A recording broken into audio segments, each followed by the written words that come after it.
The Taylors and the Durers are lucky. Their lives have been changed and given new hope because of the difference that a decent house in a decent neighborhood can make for a family. They are 2 of 11 families for whom the city went out and bought homes. But in March of 1968, there were still hundreds of families left in K3 with nowhere to go. One of these is the Sheridans, Homer and Dolores, and their 8 children. I turn this corner right here on 18th Street. I look at these houses with the windows out, and it's dark and it's dreary looking. There's no feeling of no happiness there. There's a feeling of just gloom, nothing but gloom.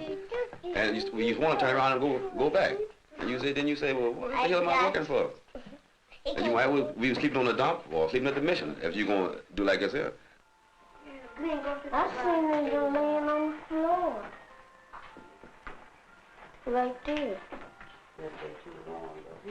A man got 8 kids and he makes pretty good money, and he can't get in a decent house because he's a Negro or because you got too many kids.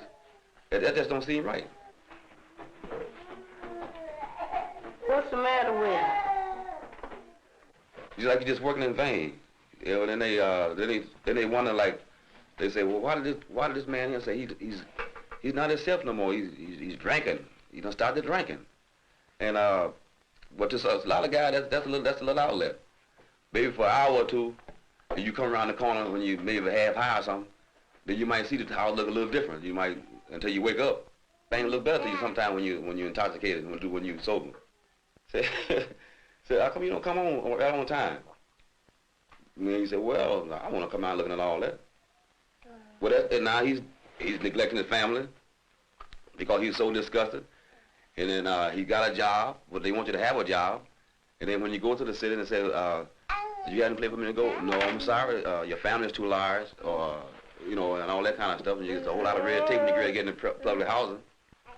And it just seems I don't know, intolerable to me, just in vain. So, I mean, for a grown man just to work every day, and pay them large taxes that they have, and you come home and you not come home to nothing. It's just pitiful, and there should be something done about it right there, you know, right now, because it's just nerve-wracking. You ain't got no peace in the home now, like we had before. That's all I got to say about it right now. Maybe Mom, she got something to say. But I'll tell you, that just gets me riled up to even just think of that. It's made a big confusion between me and my husband, I can tell you that. It makes him feel, I imagine, that he just don't care. He ain't got nothing to care for. Yeah, well, you care for your family. Yeah, that's what I mean. I mean, he cares for his family.